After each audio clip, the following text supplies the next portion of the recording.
Assalamualaikum warahmatullahi wabarakatuh. Alhamdulillah wa bihi nasta'inu ala umuri dunya waddin.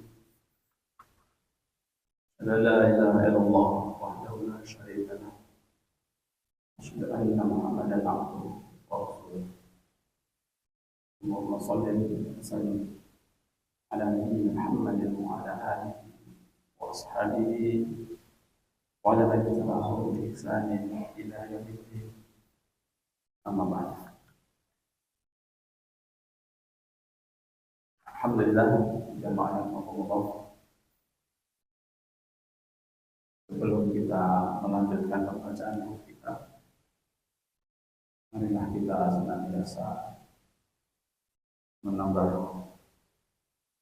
syukur kita kepada Allah Subhanahu wa taala atas limpahan nikmat dan karunia yang tiada terkira, yang diantaranya pada pagi yang berbahagia ini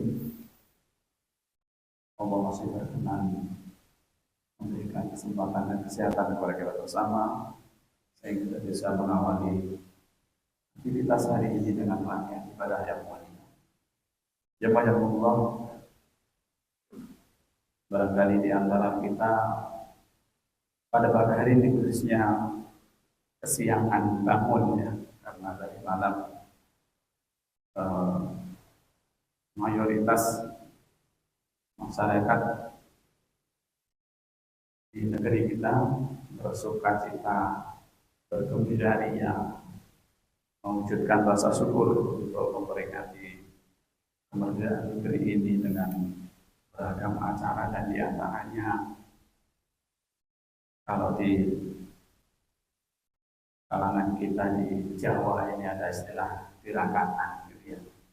Tentu ini bagian dari wujud syukur kita bersama, hanya memang beberapa catatan kecil di sebagian tempat, misalkan di kampung saya itu tirakatannya kemudian dengan ada yang begadang gitu ya.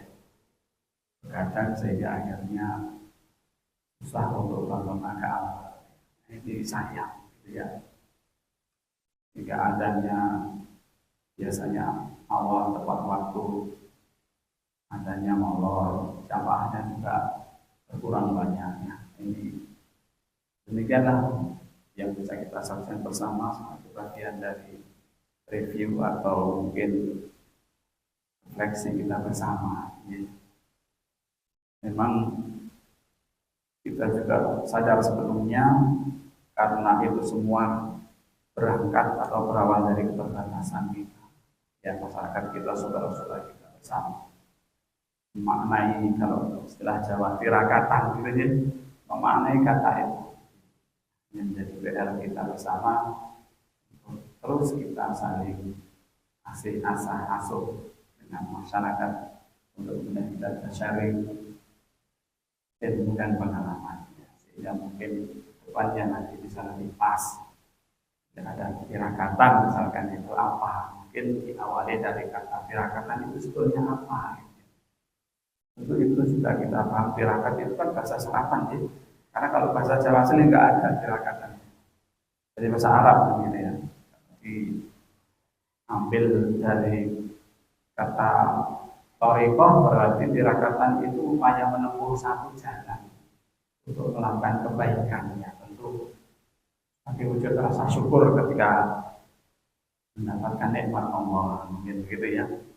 Atau mungkin kalau dari kata taraka, tirakatan itu berarti meninggalkan satu perilaku buruk, mungkin begitu ya. Ini moga nanti bisa menjadi tambahan agenda kita bersama untuk di kesempatan yang akan datang. Mungkin panitia itu bisa diisi dulu gitu ya, sehingga minimal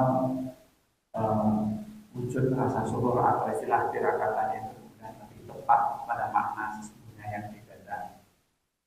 Ya, demikian sekedar catatan kecil saya ya, karena memang sudah menjadi hal yang biasa, maka langkah baiknya kemudian diteruskan bersama.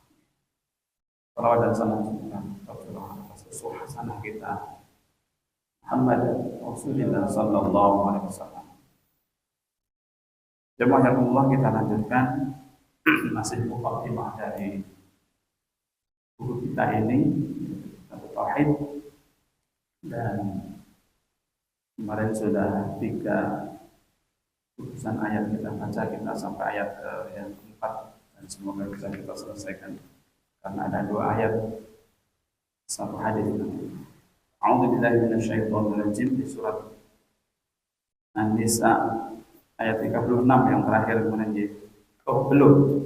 Kemarin yang ketiga itu Al-Isra. Wa'budullaha wa la tusyriku bihi syai'an wa bil walidayni ihsanan wa bidhil qurba wal yatama wal masakin wal jari dzil qurba wal jaril junubi was-sahibil bil jambi wa bil sabili wa ma malakat aymanukum innallaha la yuhibbu man kana mukhtalan fakhura. An-Nisa 36. Kita baca di sini beberapa penjelasan makna kata-katanya. Ubudullaha, sembahlah Allah, yaitu rasakanlah Allah dengan ragam ibadah, ya, tauhidkanlah Allah, sembahlah Allah saja dengan segenap ragam ibadah. Wala tusyriku bihi syai'an, dan janganlah kalian mempersekutukannya dengan suatu apapun, yaitu ingkarlah kalian atau kafirlah kalian kepada semua sesembahan selain Allah, baik yang masih hidup maupun yang telah mati, baik benda mati maupun yang hidup. Itu keterangan jangan syirik itu seperti itu. Jangan menyebutkan Allah dengan segala sesuatu apapun. Wabil walidaini ihsan, dan berbuat baiklah kalian kepada kedua orang tua.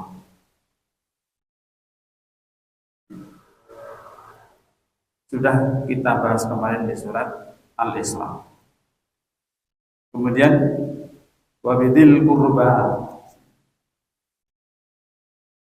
berbuat baik kepada karib kerabat, yaitu semua orang yang tepat untuk dikatakan sebagai kerabat.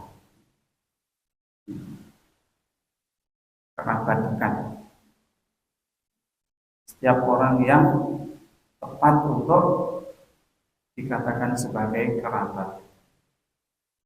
Al-yatama, anak-anak yatim,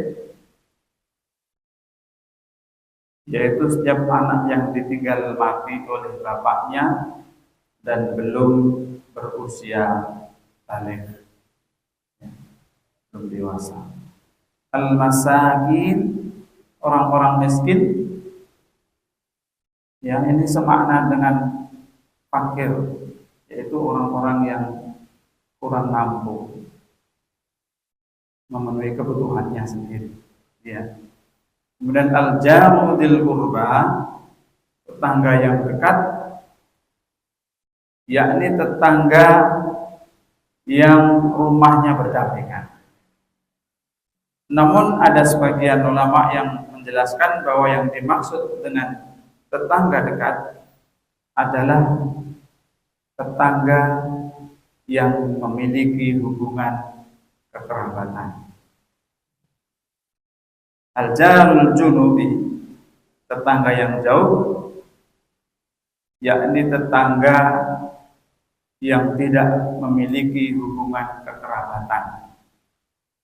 Dan ada juga sebagian ulama yang berpendapat maknanya adalah tetangga yang tidak berdampingan secara langsung dengan kita bersama.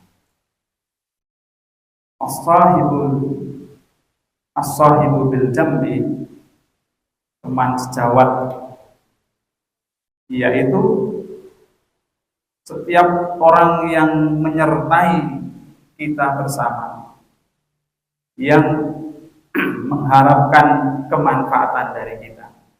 Ya, jadi setiap mereka yang menyertai kita dan kemudian mendapatkan kemanfaatan adanya kita ini, seperti istri itu termasuk di sini disebutkan as-sahibu bil jambi, teman sejawat, teman dalam perjalanan misalkan, gitu ya. Teman dalam hubungan relasi bisnis dan lain sebagainya, itu termasuk sahibu bil jambi. Kemudian Ibnu Sabil adalah orang yang terputus bekalnya di dalam perjalanan. Wa ma malakat aymanukum, hamba sahaya kalian, yaitu hamba sahaya yang statusnya dimiliki. Nah, pada masa Rasulullah SAW dan diturunkan ayat ini masih berlaku hukum hamba sahaya. Hari ini Allah alam shawab di tempat kita tidak kita temukan ya, karena hamba sahaya ini bukan pembantu rumah tangga, bukan ya? Bukan. Yang status kepemilikannya berbeda. Pernah dijelaskan kan waktu itu sekilas oleh Ustaz Fauzan, ya, hukum hamba sahaya, maka kemudian tidak bisa kemudian kita anggap pembantu rumah tangga meskipun kita menggajinya kemudian dianggap sebagai hamba sahaya. Di ayat tadi Allah menyebutkan tidak menyukai orang-orang yang sombong, lagi membanggakan diri. Al-mukhtan, orang yang sombong, yang angkuh. Al-fakhur, orang yang membangga-banggakan diri. Ya, yaitu yang takjub atau yang bangga dengan dirinya sendiri dan gemar memuji atau menganggap baik dirinya sendiri, gitu ya, memuji diri sendiri.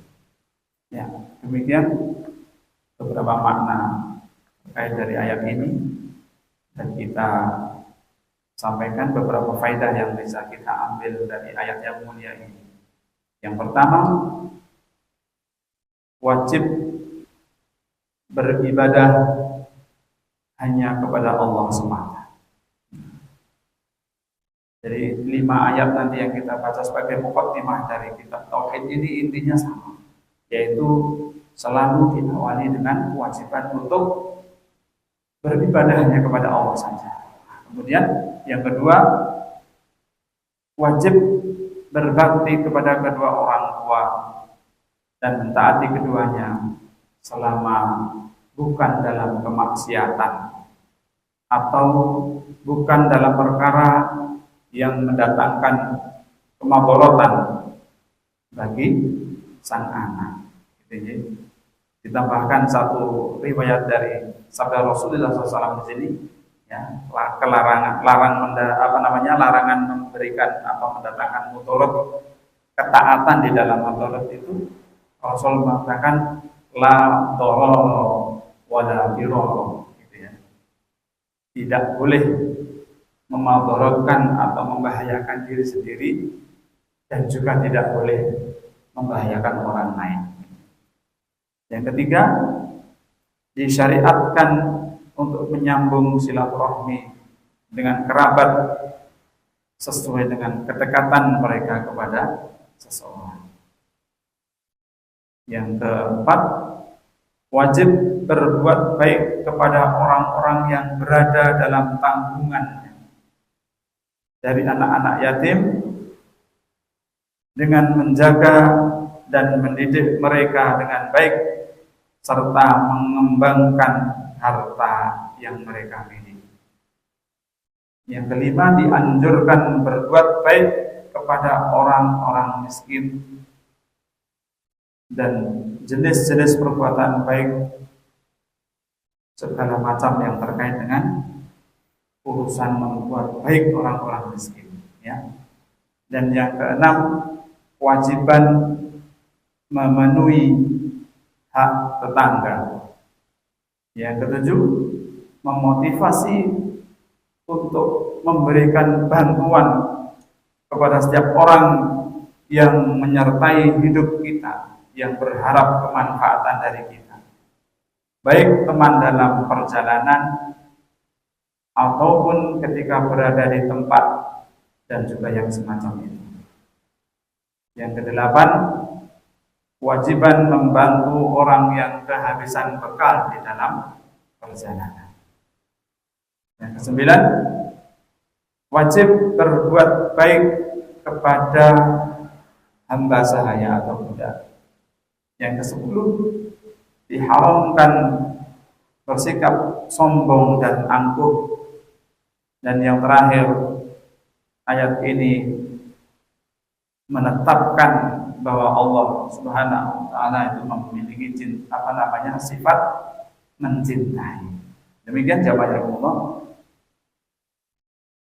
10 atau 11 dari faedah yang bisa kita petik dari ayat yang mulia ini. Hubungan ayat ini dengan tauhid, sekali lagi, di ayat ini menegaskan tentang kewajibannya untuk memurnikan ibadah hanya kepada Allah saja dan mengingkari segala sesembahan selainnya. Demikian, terima kasih atas semua perhatiannya. Mohon maaf jika ada khilaf yang saya menyampaikan. Kita cukupkan. Mudah-mudahan Allah berkenan memberikan kemanfaatan bersama dengan apa yang kita sampaikan bersama pada pagi hari ini. Kita tutup billahi taufiq wal hidayah dengan doa kepada majelis. Subhanaka Allahumma wa bihamdika asyhadu an la ilaha illa anta astaghfiruka wa atubu ilaik. Assalamualaikum warahmatullahi wabarakatuh.